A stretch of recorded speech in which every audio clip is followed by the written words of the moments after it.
So next is view serializable schedule.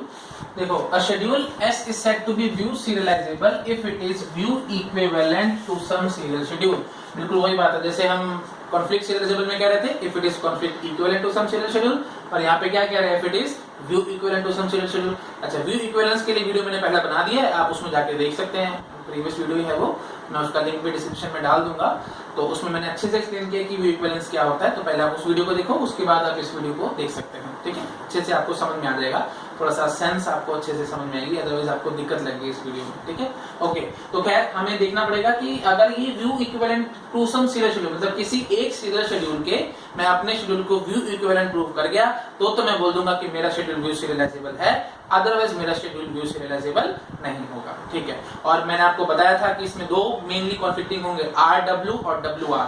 WW conflict सिर्फ तभी होगा जब दोनों में से कोई एक W फाइनल राइट हो। तो अब मैं फटाफट से इनकी चेकिंग कराता हूं कि ये वाला शेड्यूल क्या ये व्यू सीरियलाइजेबल है या नहीं है। तो देखो, व्यू सीरियलाइजेबल के लिए मतलब मेरे को कुछ सीरियल शेड्यूल तैयार करना पड़ेगा। सीरियल शेड्यूल मतलब या तो T1 T2 या T2 T1। तो अगर मेरे को T1 T2 चाहिए तो इस W को नीचे शिफ्ट करना पड़ेगा। तो क्या मैं इस W को नीचे शिफ्ट कर सकता हूँ? देखो, ये W और ये W आपस में कॉन्फ्लिक्टिंग है क्योंकि this W is final right, तो मैं इस W को नीचे शिफ्ट नहीं कर सकता, दैट मीन्स वो कोई कॉन्फ्लिक्टिंग स्वैप होगा। अच्छा, तो क्या मैं इस W को ऊपर शिफ्ट कर सकता हूँ? क्योंकि तब मेरे को T2 T1 ऑर्डर मिलेगा। मैं WX को ऊपर शिफ्ट नहीं कर सकता क्योंकि RW is a conflict in view equivalent definition. तो इस W को ऊपर शिफ्ट करते ही RW मेरा WR में कन्वर्ट हो जाएगा, मतलब क्योंकि RW कॉन्फ्लिक्ट है तो ऑब्वियसली वो एक किस्म से कॉन्फ्लिक्टिंग स्वैप माना जाएगा।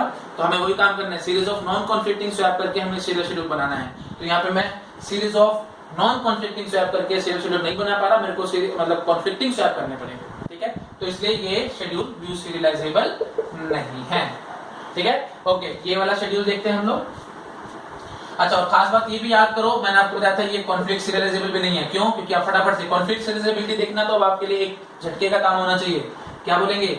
यहाँ से यहाँ जाएगी और यहाँ से यहाँ जाएगी, साइकिल बनेगी, काम खत्म। नहीं तो आप T1 T2 बना के भी देख सकते हैं, बट आप प्लीज थोड़ी सी प्रैक्टिस हो जानी चाहिए आपको।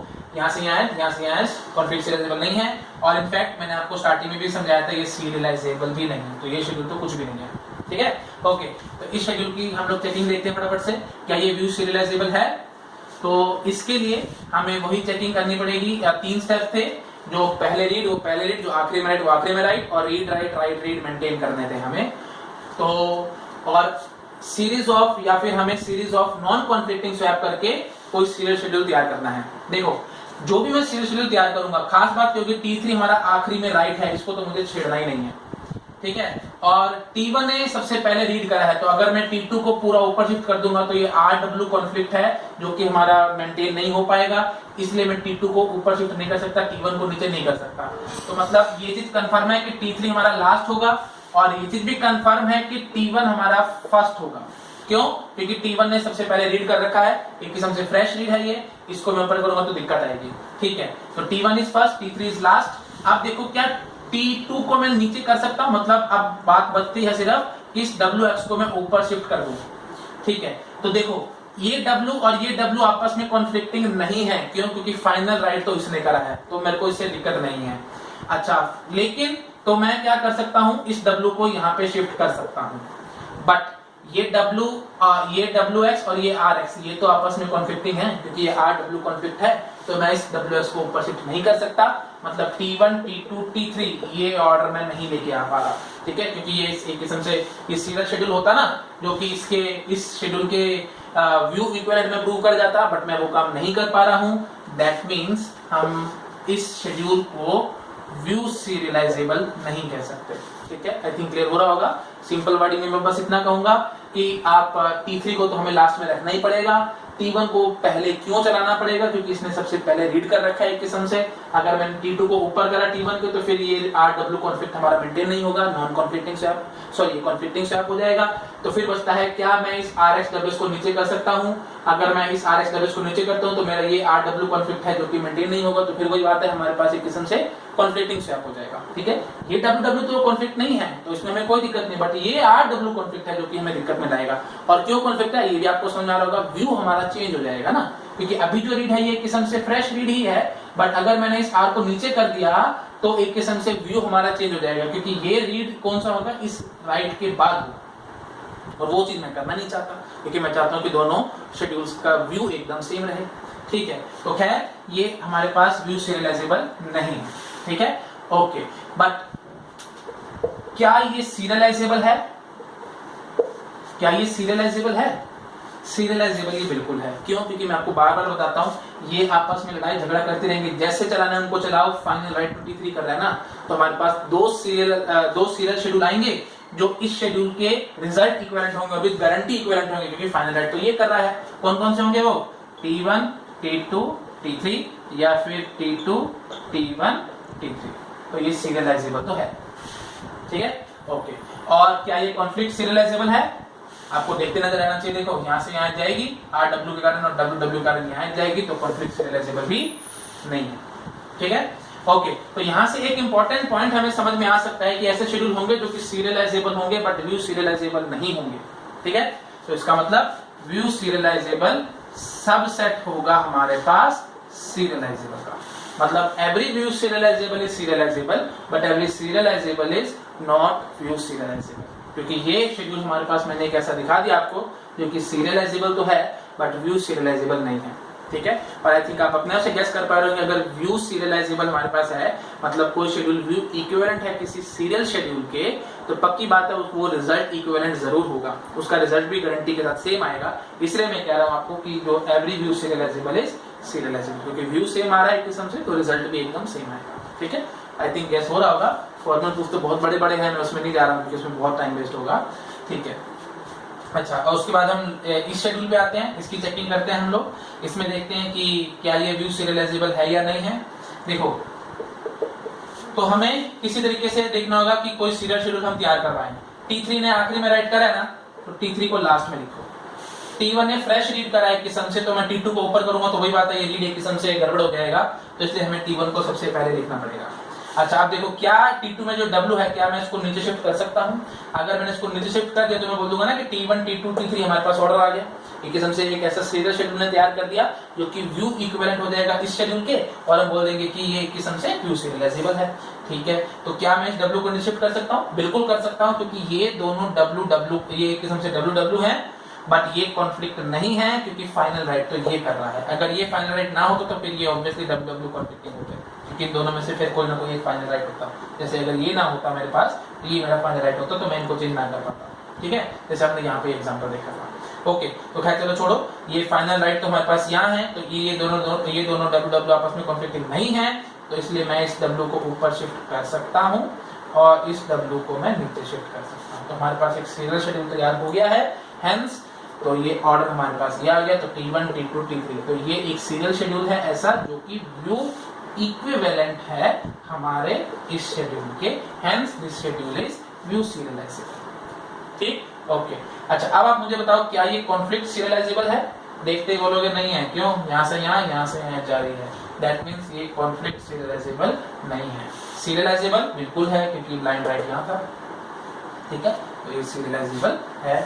तो फाइनली हमें ये भी समझ में आ जाएगा कि every conflict serialisable is view serialisable but every view serialisable is not conflict serialisable. तो फाइनली हम लोग कॉन्फ्लिक्ट सीरियलाइजेबल को इसके अंदर ऐसे लिखेंगे। ठीक है, तो समझ में आ रहा है, every conflict serialisable is view serialisable but every view serialisable is not conflict serialisable. कारण भी आपको समझ में आ रहा होगा क्योंकि कॉन्फ्लिक्ट सीरियलाइजेबल की डेफिनेशन ज्यादा रेस्ट्रिक्टिव है। वो क्या कह रहे हैं कि WW is always a conflict, but view serialisable क्या कहता है, उसने थोड़ी सी छूट दे दिया आपको कि WW हमेशा कॉन्फ्लिक्ट नहीं होता। अगर दोनों में से कोई एक फाइनल राइट होगा, दोनों W में से कोई भी एक फाइनल राइट होगा, तो मैं बोलूंगा कि ये कॉन्फ्लिक्टिंग ऑपरेशन है, अदरवाइज वो कॉन्फ्लिक्टिंग ऑपरेशन नहीं है। तो यहीं से ही आपको समझ में आ जाएगा कि every conflict serialisable is view serialisable, क्योंकि कॉन्फ्लिक्ट सीरियलाइजेबल की डेफिनेशन थोड़ी सी रेस्ट्रिक्टिव है। ठीक है, तो इसलिए every conflict serialisable is view serialisable but every view serialisable is not conflict serialisable. Example हमारे पास ये बैठा है जो कि व्यू सीरियलाइजेबल था लेकिन कॉन्फ्लिक्ट सीरियलाइजेबल नहीं। ठीक, तो फाइनली हमारे पास ये डायग्राम तैयार हो चुका है। कॉन्फ्लिक्ट सीरियलाइजेबल सबसे ज्यादा स्ट्रिक्ट है, उसके बाद व्यू सीरियलाइजेबल है और उसके बाद सीरियलाइजेबल है। ठीक है, अच्छा, एक पॉइंट मेरे मन में और आ रहा है, मैं फटाफट से वो भी आपको बता देता हूँ। आपके मन में आएगा कि जो हमारी कंकरेंसी कंट्रोल टेक्निक थी वो कॉन्फ्लिक्ट सीरियलाइजेबिलिटी पे बेस्ड थी, तो उन सबको हटाओ और व्यू सीरियलाइजेबिलिटी पे बेस कराओ, क्योंकि व्यू सीरियलाइजेबिलिटी थोड़ा सा लेस रेस्ट्रिक्टिव है। But actually checking schedule is view serializable और not is an NP complete problem, NPC problem. ठीक है, क्या होती है एनपी कंप्लीट प्रॉब्लम मैं आपको आगे दिखाऊंगा, बट फिलहाल के लिए समझ लो। जैसे मैंने आपको डिपेंडेंसी प्रिजर्विंग में भी बताया था ना कि चेकिंग डिपेंडेंसी प्रिजर्व हो रही है नहीं, मतलब एफडी प्रिजर्व हो रही है नहीं, दैट इज एनपीसी प्रॉब्लम। ऐसे यहाँ पे भी एनपीसी प्रॉब्लम है, कोई फास्ट एल्गोरिथम नहीं है, मेरे को हिट एंड रन मेथड लगा के ये सब काम करने पड़ते हैं। फास्ट एल्गोरिथम मतलब अभी तक कोई नहीं लिख पाया, शायद कोई आगे लिखते हैं, बट फिलहाल कोई इसके लिए फास्ट एल्गोरिथम नहीं लिख पा रहा है। ठीक है, तो इसलिए ये एनपीसी प्रॉब्लम है, मतलब एक्सपोनेंशियल टाइम के लिए का एल्गोरिथम है मेरे पास इसको चेकिंग के लिए। ठीक है, तो इसीलिए तो अब आप ये सोचो, अगर कंकरेंसी कंट्रोल टेक्निक्स को मैं व्यू सीरियलाइजेबिलिटी पे बेस कराऊंगा तो इसके लिए एल्गोरिथम ही इतना मतलब स्लो है, तो कंकरेंसी कंट्रोल टेक्निक हमारी बहुत स्लो हो जाएंगी। तो कोई भी शेड्यूल मैं दूंगा वो उनको पता लगाना होगा कि ये शेड्यूल मेरे को चलाना है या नहीं चलाना है, उसकी चेकिंग में वो बहुत ज्यादा टाइम वेस्ट कर देंगी।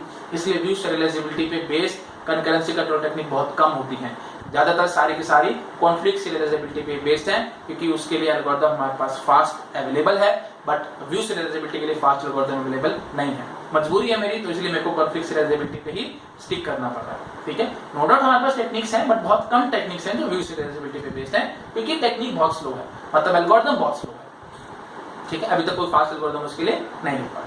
ठीक, कुछ इंपॉर्टेंट पॉइंट्स मैं डिस्कस करूंगा, ये व्यू सीरियलाइजेबिलिटी की चेकिंग में आपको बहुत फायदा करेंगे, और गेट में थ्योरेटिकल क्वेश्चन भी इन पे एज इट इज आ सकता है, तो ये बहुत इंपॉर्टेंट पॉइंट्स हैं, इनको माइंड में रखना। देखो हम क्या कह रहे हैं कि if we have constrained write assumption then blind writes are not allowed, that is without reading transaction cannot write any item।